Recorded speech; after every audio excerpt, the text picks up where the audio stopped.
راجہ ناصر عباس صاحب.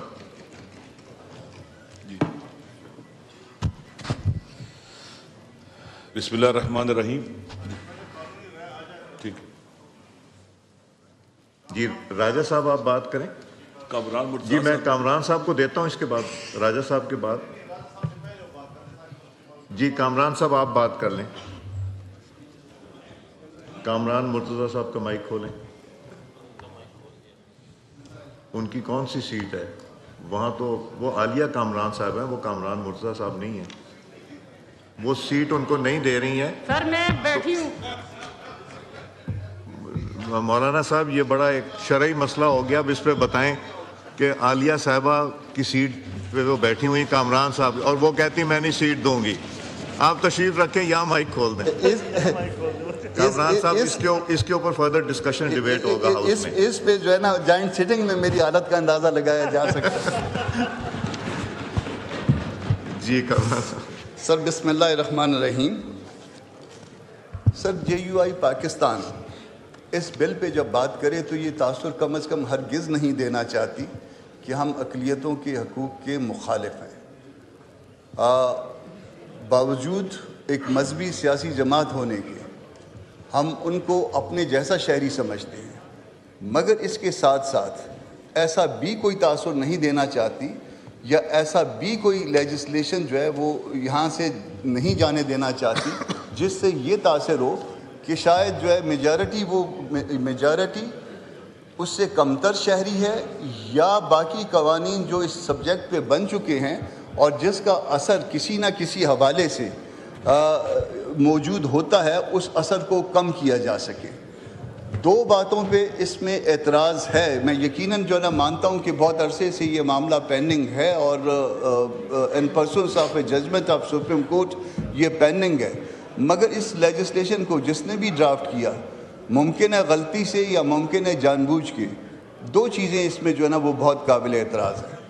ایک سیکشن 35 سر، سیکشن 35 اس کو اگر ذرا دیکھیں گے، پہلے اس کو سیکشن 1 کو دیکھیے گا کہ this act shall be called the national commission of minorities right act, اور اس کو اب سیکشن 35 کے ساتھ ملا کے پڑھیے گا کہ act to have overriding effect. The provision of this act shall have effect notwithstanding anything contrary contained in any other law for the time being enforced. اب اس کا اثر کیا ہوگا سر؟ جب آپ اس کو کر دیں گے تو ہوتا یہ ہے کہ جو ریسنٹ قانون سازی ہوتی ہے یہ اس وقت یہ ریسنٹ ہوگی. آج اگر یہ فرض کریے یہ ساؤتھ سے اس جوائنٹ سٹنگ میں پاس ہو جاتا ہے اور صدر اسینڈ کر دیتے ہیں تو یہ ریسنٹ ہوگی، اور اس کا اثر یہ ہوگا کہ اس سے پہلے جتنی لیجسلیشن ہو گئی ہے یہ اس کے اوپر اوور رائڈنگ افیکٹ رکھے گا، اس کے اوپر فوقیت رکھے گا.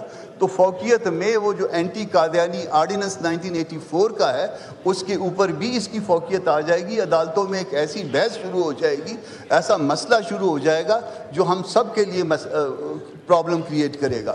تو میری تارڑ صاحب سے بات ہوئی ہے، اعظم تارڑ صاحب سے متوجہ ہوں، اور انہوں نے بھی گو کہ اس میں ایک تجویز کی ہے امینڈمنٹ کی، مگر میرا خیال ہے کہ اس سیکشن کو سیکشن 35 کو ایز اے ہول اومٹ کرنا ہوگا.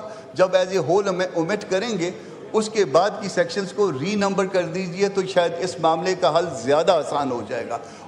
اس کے ساتھ ساتھ ایک اور بات بھی ہوئی ہے، میں نے ان کی توجہ جو ہے مبذول کروائی ہے سیکشن 12 کے کلاس H پہ، جہاں پہ سو موٹو کا اختیار بھی آپ نے کمیشن کو دے دیا ہے. ایک طرف آپ عدالتوں سے سو موٹو کا اختیار لے رہے ہیں اور دوسری طرف کمیشنز کو یہ اختیار دے رہے ہیں. تو اگر کسی کو تکلیف کرنی ہے تو ایک 4 روپے کی درخواست جو ہے وہ اس کمیشن میں داخل کر سکتا ہے. تو یہ 100 موٹو کا اختیار جو کمیشن کو دینا ہے یہ بھی یقیناً آپ کے اپنے اس جو آپ نے ابھی ریسنٹ امینڈمنٹس کی ہیں اس عمل کی منافی ہو جائے گی. تو یہ 100 موٹو کا اختیار کمیشن کو دینا، عدالتوں سے لینا اور یہاں پہ دینا، یہ بھی درست نہیں ہے. تو یہ دو چیزیں کم از کم اومٹ کر دیں تو یہ دو چیزیں اومٹ کرنے کے بعد جو ہے وہ اس کو کہہ سکتے ہیں کہ ہم قابل قبول ہو گیا ہے، اور اس پہ میرا خیال ہے کہ ان کو بھی کوئی اعتراض نہیں ہے.